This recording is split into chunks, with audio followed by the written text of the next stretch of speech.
Good morning everyone. तर आपण जैसे कि हमने कल ग्लाइकोलिसिस के बारे में बात की थी। ग्लाइकोलिसिस जो है, जैसे कि हमने बताया था कि वो ग्लाइकोलिसिस जो प्रोसेस है ऑपरेट की जाती है इन द साइटोप्लाज्म में। ओके, हमने कहा था कि एरोबिक रेस्पिरेशन देख रहे हैं हम सेलुलर रेस्पिरेशन के अंदर। एरोबिक रेस्पिरेशन में तीन तरह की प्रोसेसेस होते हैं। पहला तो होगा ग्लाइकोलिसिस, दूसरा हमने बताया था टीसीए साइकिल, जिसे हम ट्राई कार्बोक्सिलिक एसिड साइकिल कहेंगे या क्रेब साइकिल भी कह सकते हैं हम। क्रेब साइकिल, जिन्होंने इस साइकिल को डिस्कवर किया उनका नाम जो दिया गया है। थर्ड जो है इलेक्ट्रॉन ट्रांसफ़र चेन और electron transfer system also. So these three steps are followed for the production of glucose with the help of production of energy with the help of glucose. तो उस glucose की मदद से यहाँ पर energy produce किया जाएगा। तो हम पहली जो प्रोसेस है ग्लाइकोलाइसिस, इसके बारे में अब पढ़ने वाले हैं।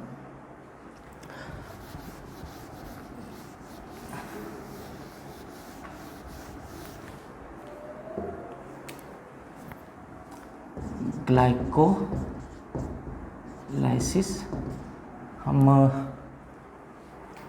यहाँ से स्टार्ट करेंगे। यहाँ हम ओके सबसे पहले जानकारी हमें होनी चाहिए कि हम एनर्जी निकाल रहे हैं कहाँ से, ग्लूकोज की हेल्प से। तो ग्लूकोज के बारे में पहले तो हम यहाँ अपना ग्लूकोज लेंगे। अब ये ग्लूकोज जा कहाँ रहा है, आप इसको ध्यान से देखना इस वीडियो को, क्योंकि हम ये जो ग्लाइकोलिसिस कहाँ ऑपरेट होती है ये भी हम यहाँ पर बताएंगे। साथ ही आपको एक इमेजिन करना है कि हम ग्लाइकोलिसिस ग्लाइकोलिसिस में जो ग्लूकोज का ऑक्सीडेशन हो रहा है, उसका ब्रेकडाउन हो रहा है, वो कहाँ हो रहा है। मानकर चलिए कि हम इस सेल के अंदर है और ये है साइटोप्लाज्मिक पार्ट, ओके, और ये साइटोप्लाज्म का पार्ट है। और सपोज कीजिए ये साइटोप्लाज्म है, यहाँ पर कोई ग्लूकोज मॉलिक्यूल आया है, ये रहा ग्लूकोज, ये ग्लूकोज आया हुआ है। ग्लूकोज के आने के बाद अब यहाँ पर एरोबिक रेस्पिरेशन हो रहा है, तो सेलुलर रेस्पिरेशन। तो यहाँ पर ग्लाइकोलिसिस जो है दो तरह से ऑपरेट की जा सकती है। एक तो एरोबिक टाइप की होगी या तो फिर एनएरोबिक कंडीशन में भी हो सकती है। तो इन दोनों में मानकर चलिए हम एरोबिक टाइप का ग्लाइकोलिसिस देख रहे हैं। तो यहाँ पर क्या होगा कि ग्लूकोज है, अभी हम ये साइटोप्लाज्मिक पार्ट में है, समझ कर चलिए, एक इमेजिन कीजिए, सपोज कीजिए। तो सबसे पहले हमें ग्लूकोज का मॉलिक्यूलर फार्मूला पता होना चाहिए कि क्या होता है एक्चुअली यहाँ पर। तो आपको पता होगा ग्लूकोज का मॉलिक्यूलर फार्मूला है C6H12O6, राइट, यानी कि 6 कार्बन कंपाउंड है। तो हम इस तरह से लिख सकते हैं उसे 6 कार्बन कंपाउंड, यानी कि 6 मॉलिक्यूल ऑफ कार्बन और एटॉमिक कार्बन हम कहेंगे। तो कार्बन वाले कितने कार्बन है ग्लूकोज में, 6 कार्बन है। तो 6 कार्बन का यहाँ पर किस तरह से with the help of this process कैसे ब्रेक डाउन किया जाता है और उससे क्या प्रोड्यूस किया जाता है, हम अभी देखने वाले हैं। और कुछ ये दो नाम हैं, NADH2 और FADH2, ये हमें आने वाले हैं। तो इनके बारे में भी आपको पता होना चाहिए। इनका फुल फॉर्म मैं यहाँ पर बताता हूँ। निकोटिनामाइड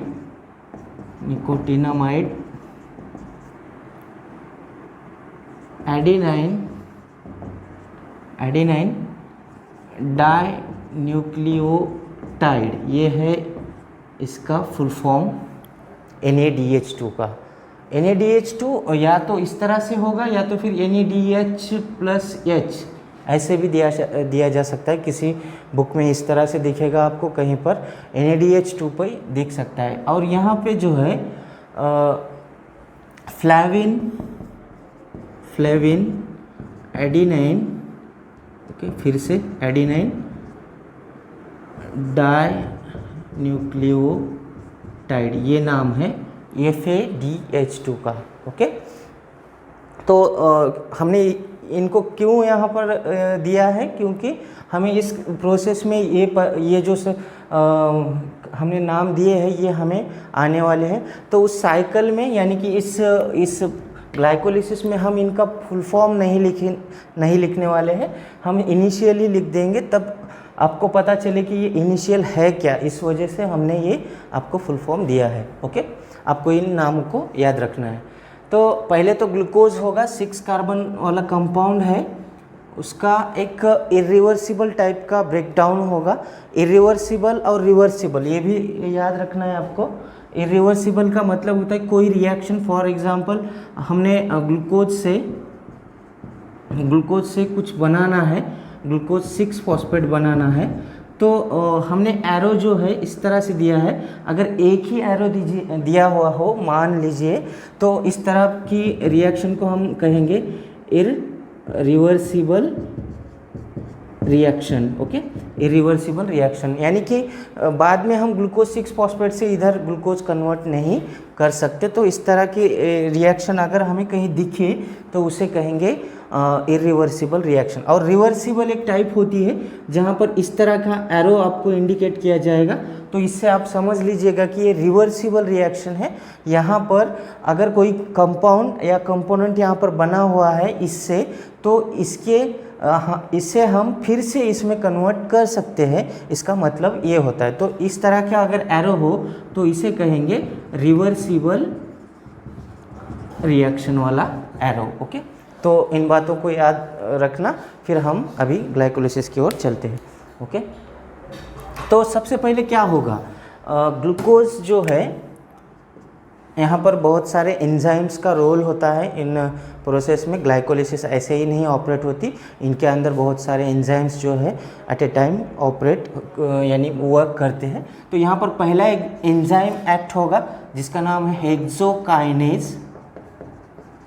नाम ठीक से याद रखना, हेक्सोकाइनेज।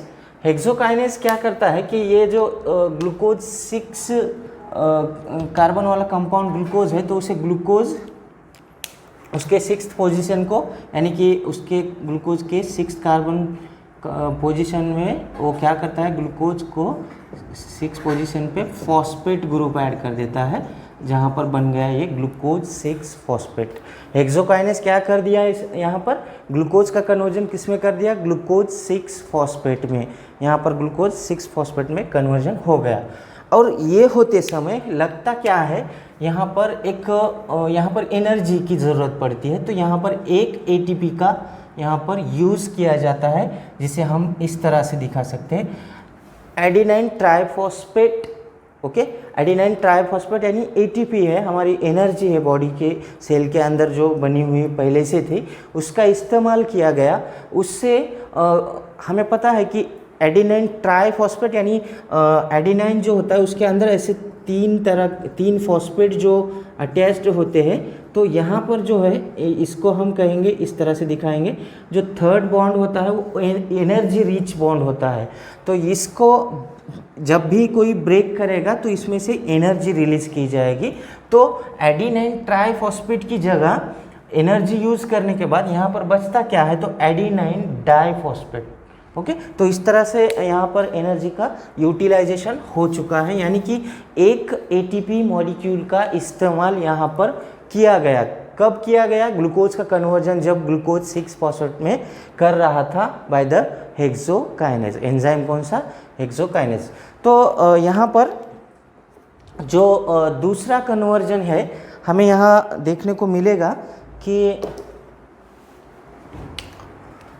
ग्लूकोज 6 फॉस्फेट को यहाँ पर लिखेंगे हम एंजाइम का नाम पहले, फॉस्फेट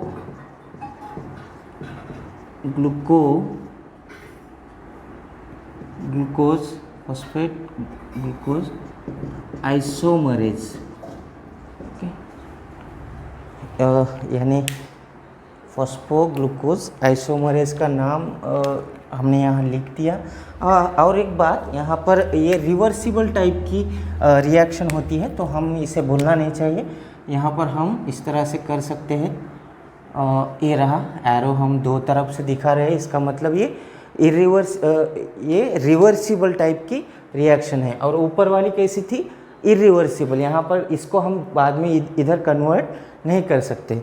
तो इसके बाद में ये आइसोमरेज की हेल्प से, यानी फॉस्फोग्लूकोज आइसोमरेज की हेल्प से यहाँ पर बना दिया जाता है फ्रुक्टोज 6 फॉस्फेट।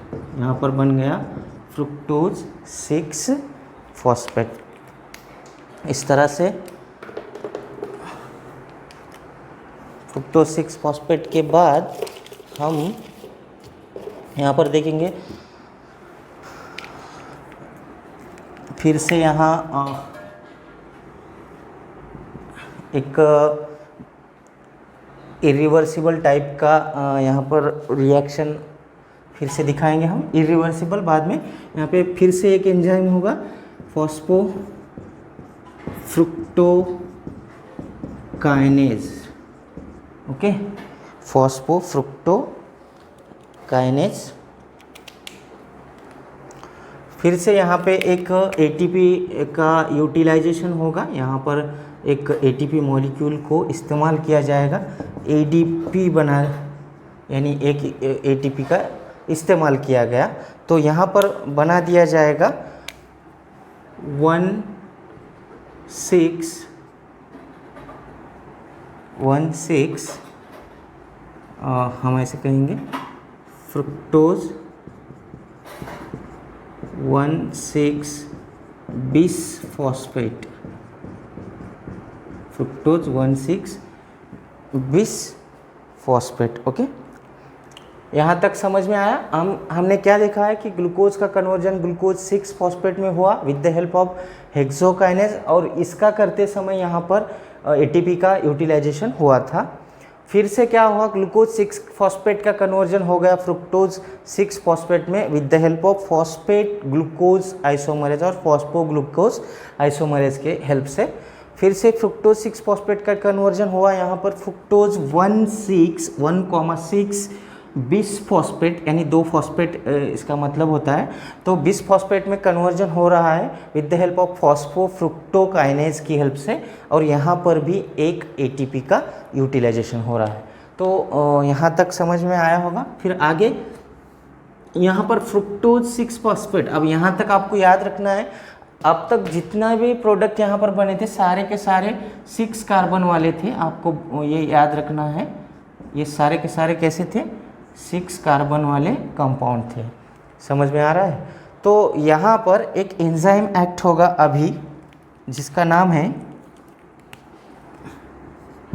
अल्डोलेज, ओके, अल्डोलेज। ये दोनों तरफ एक्ट होगा, इधर भी और इधर भी।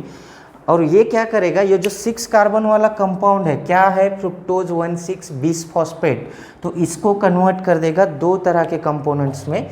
एक होगा हाइड्रोक्सी एसीटोन फॉस्फेट, यहाँ पर लिखूंगा मैं फॉस्फेट, डाइहाइड्रोक्सी एसीटोन फॉस्फेट में कन्वर्ट कर दिया। इसका हम इनिशियल भी लिख सकते हैं DHAP, ओके, DHAP। ये होगा 3 कार्बन वाला मॉलिक्यूल और कंपाउंड, 3 कार्बन कंपाउंड एक हुआ। फिर दूसरा होगा इधर ग्लिसराल्डिहाइड,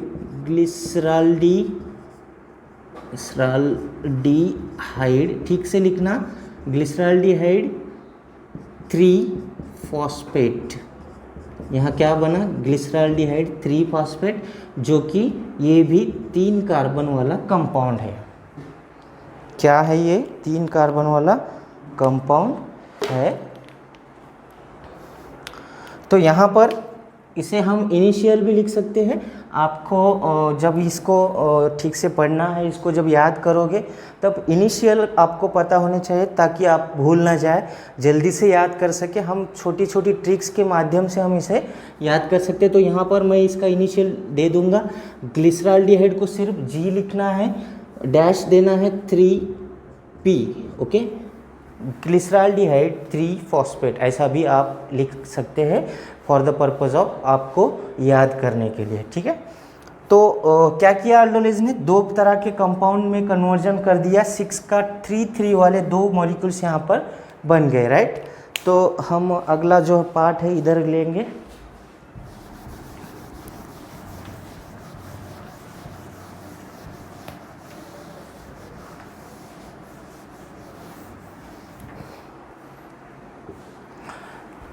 अब यहाँ पर थोड़ा सा समझने की ज़रूरत है। यहाँ पर एक एंजाइम इन दोनों के बीच में होगा। हम यहाँ पर एरो देंगे, ये क्यों दे रहे हैं हम आपको समझाएंगे, ओके।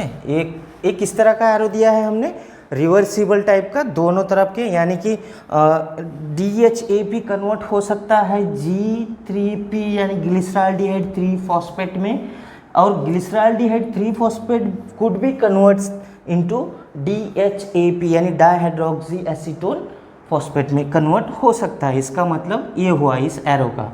और यहाँ पर एंजाइम कौन होगा, तो उसका नाम है ट्रायोज फॉस्फेट आइसोमरेज। नाम याद रखना, ट्रायोज फॉस्फेट आइसोमरेज। तो यहाँ पर एक बात समझ में ठीक से ध्यान से देखना क्या बोल रहा हूँ मैं। ग्लिसरॉल्डिहाइड 3 फॉस्फेट जो है कंटिन्यूसली साइकिल को कंटिन्यू करेगी, समझ लीजिए। इसके आगे के जो प्रोडक्ट्स आने वाले हैं यहीं से आने वाले हैं। जब हम जैसा कि आपको पता है ग्लाइकोलिसिस का एंड प्रोडक्ट होता है पायरुविक एसिड। तो जब पायरुविक एसिड आएगा, एक बार इसका कन्वर्जन, इससे एंड प्रोडक्ट मान लीजिए पायरुविक एसिड आ गया, उसके बाद तुरंत होता क्या है, साथ ही इधर DHAP जो है फिर से ग्लिसरॉल्डिहाइड 3 फॉस्फेट में कन्वर्ट होने के बाद फिर से वही रिएक्शन रिपीट होती है, समझ रहे हैं। तो यहाँ पर ग्लिसरॉल्डिहाइड 3 फॉस्फेट 2 बार फॉर्म होता है, जैसा कि हमने बताया है। पहले तो ऑलरेडी बन चुका है, यहाँ से डायरेक्टली ग्लिसरॉल्डिहाइड 3 फॉस्फेट बन गया है, इससे एक पायरुविक एसिड बनेगा, साथ ही उसके अंदर जो जो प्रोडक्ट बनने वाले हैं वो भी एक एक बनते जाएंगे।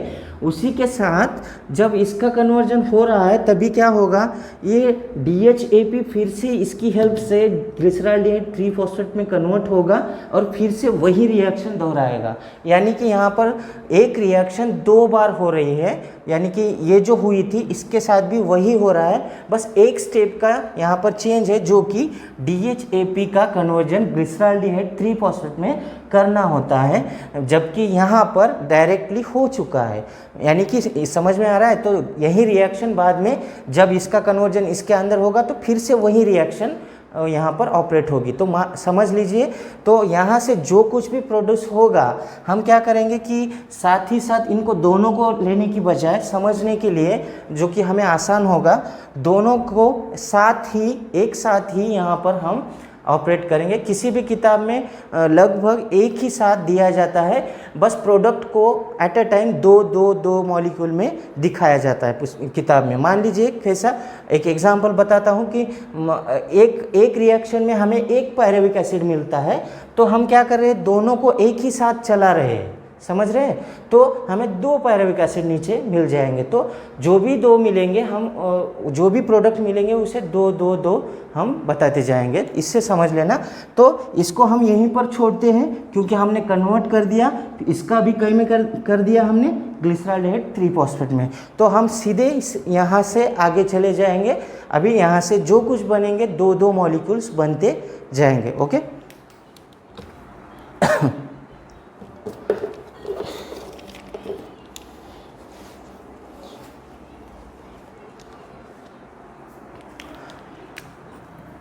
Glyceraldehyde 3 phosphate, okay. Glyceraldehyde 3 phosphate कितने हैं यहाँ पर? 2m का मतलब 2 मॉलिक्यूल्स, राइट। ग्लिसरॉल्डिहाइड 3 फॉस्फेट का यहाँ पर कितने मॉलिक्यूल है? 2। हम 2 क्यों बता रहे हैं? क्योंकि ये वाला एक बाद में इसका भी कन्वर्जन करके वही रिएक्शन होती है, इसलिए हम क्या कर रहे हैं, साथ ही दोनों को ले रहे हैं। समझ में आ रहा है? तो रिएक्शन लिखते समय हम यहाँ तक लिखेंगे, बाद में इसको ही कंटिन्यू करेंगे 2-2 दिखाने के साथ साथ। समझ में आया? तो यहाँ पर हम ग्लिसरॉल्डिहाइड 3 फॉस्फेट को 2 मॉलिक्यूल्स में दिखा रहे हैं। तो यहाँ पर एक एंजाइम एक्ट होगा, फिर से यहाँ पर इरिवर्सिबल टाइप का हम एरो दिखा रहे हैं। यहाँ पर वो होगा, एंजाइम होगा ग्लिसरॉल्डिहाइड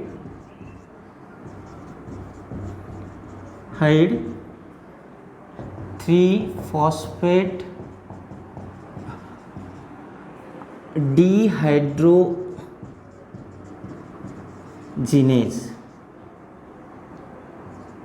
ओके, एंजाइम का नाम याद रखिए, ग्लिसरॉल्डिहाइड 3 फॉस्फेट डिहाइड्रोजिनेज। ओके, यहाँ पे डिहाइड्रोजिनेज का मतलब आप समझ रहे हैं कि कोई हाइड्रोजन मॉलिक्यूल्स वहाँ से रिलीज होने वाले हैं, यानी कि प्रोटॉन वहाँ से रिलीज किए जाएंगे। तो यहाँ पर अब क्या होगा, यहाँ पर प्रोड्यूस क्या होगा, देखिए इससे ग्लिसरॉल्डिहाइड 3 फॉस्फेट से बनेगा यहाँ पर 1,3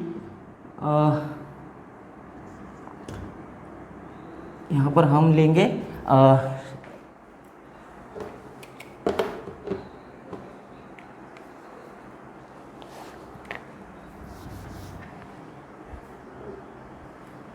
1,3 फॉस्फोग्लिसरेट।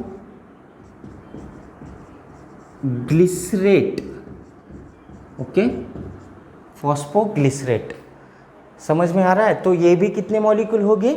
2 मॉलिक्यूल। अब ये भूलना नहीं, यहाँ पर जितना भी बनेगा आगे वो 2-2 बनेगा, क्योंकि ये 2 टाइम ऑपरेट होने वाली रिएक्शन है। इसके साथ एक, इसके साथ एक, क्योंकि ये इसी में कन्वर्ट होने वाला है और वही रिएक्शन दोहराने वाला है, इसलिए हम दोनों को 2 बार करने की बजाय एक ही बार ऑपरेट कर रहे हैं 2-2 मॉलिक्यूल लेके। अगर मैं कहीं स्टेप में 2 मॉलिक्यूल देना भूल भी जाऊं तो आप याद रख लेना कि यहाँ पर 2 मॉलिक्यूल्स ही बनने वाले होंगे। ठीक है, वैसे तो मैं आपको यहाँ पर बताऊँगा, वैसा कुछ मैं होने नहीं दूंगा। ठीक है, 1,3 फॉस्फोग्लिसरेट बन गया। ग्लिसरेट को आप इस तरह से भी कह सकते हैं, 1,3 फॉस्फोग्लिसरिक एसिड भी आप कह सकते हो। ठीक है, तो इसके बाद में यहाँ पर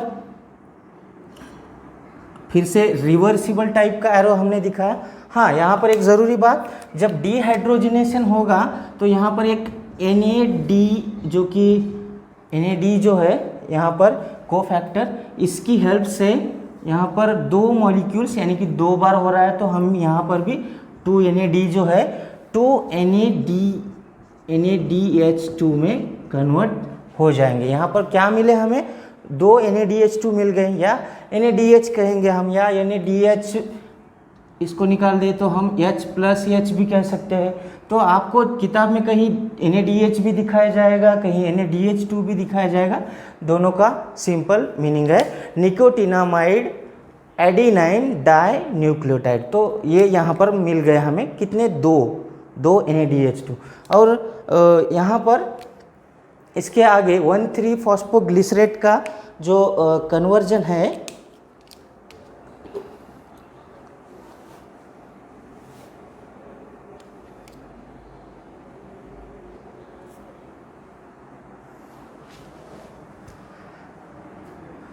फॉस्फोग्लिसरिक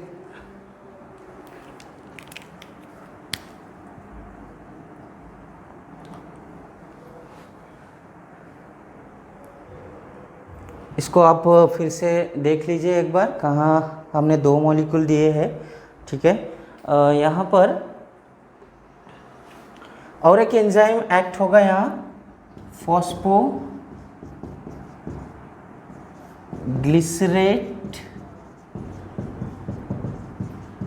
काइनेज। एंजाइम का नाम याद रख लेना, फॉस्फोग्लिसरेट काइनेज।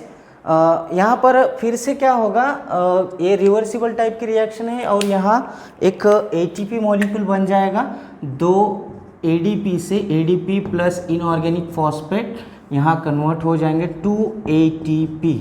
यानी कि 2 ATP मॉलिक्यूल डायरेक्टली यहाँ पर बन रहे हैं। तो यहाँ ये प्रोडक्ट बन गया और यहाँ पर बन गए हमें मिलेगा 3 फॉस्फो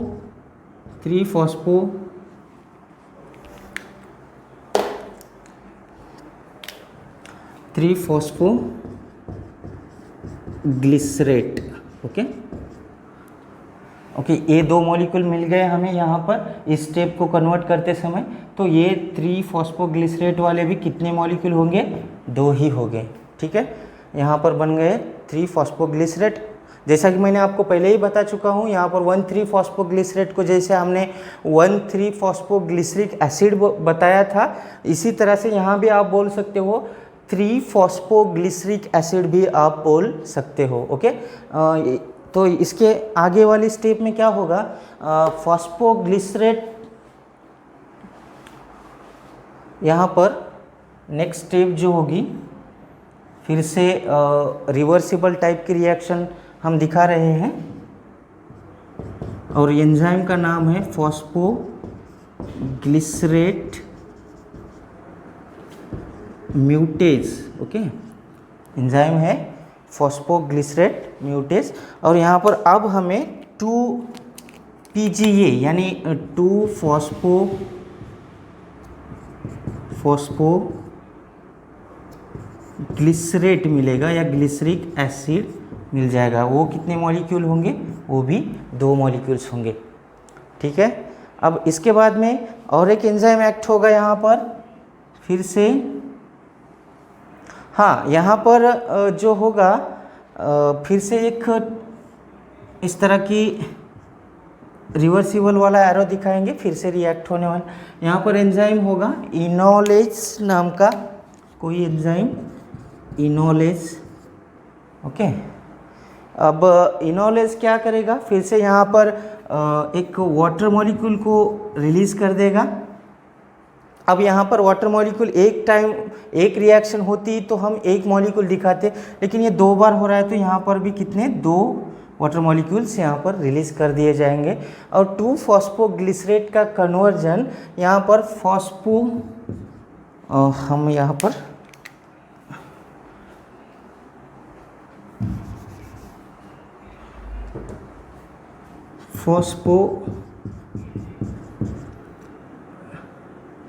फॉस्फोइनॉल पायरुवेट में कर दिया जाएगा। फॉस्फोइनॉल पायरुवेट, उसे हम इनिशियली पेप भी कह सकते हैं। तो इसके कितने मॉलिक्यूल होंगे? फिर से 2। आप समझ लीजिए ये सब जो हो रहे हैं 2 मॉलिक्यूल क्यों हो रहे हैं? क्योंकि ये रिएक्शन एक बार नहीं तो 2 बार ऑपरेट की जाएगी 3 कार्बन कंपाउंड के साथ। DHAP भी फिर से ग्लिसरॉल्डिहाइड 3 फॉस्फेट में कन्वर्ट होगा और फिर से वही रिएक्शन दोहराएगा। इस वजह से हम 2 मॉलिक्यूल्स बता रहे हैं एट अ टाइम। ओके, अब लास्ट जो है, अब फिर से यहाँ पर क्या होगा? कोई भी यहाँ रिवर्सिबल टाइप का रिएक्शन नहीं होगा और यहाँ पर दिखाएंगे हम एंजाइम का नाम है यहाँ एक्ट होने वाला पायरुवेट काइनेज है। फिर से यहाँ पर 2 ADP प्लस IP यानी इनऑर्गेनिक फॉस्फेट जो है यहाँ हमें मिल जाएंगे और 2 ATPs, यहाँ 2 ATPs फिर से हमें मिल गए। और जो प्रोडक्ट यहाँ पर बनेगा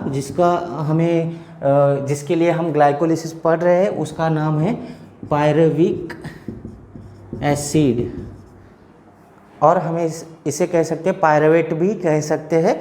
और ये कितने मॉलिक्यूल होंगे? 2। ओके, 2 मॉलिक्यूल होंगे और 2 मॉलिक्यूल कार्बन कितने होंगे इसमें? 3 कार्बन कंपाउंड है। तो इस तरह से हमें ग्लाइकोलिसिस कंप्लीट यहाँ पर हमारी हो चुकी है। तो ग्लाइकोलिसिस में हमने देखा क्या?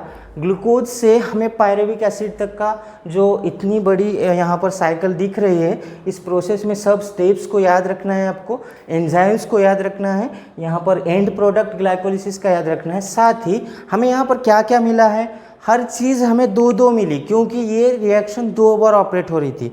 तो हमें क्या क्या मिला हम यहाँ पर लिख लेंगे। हमें मिल गए 2 ATPs, ओके।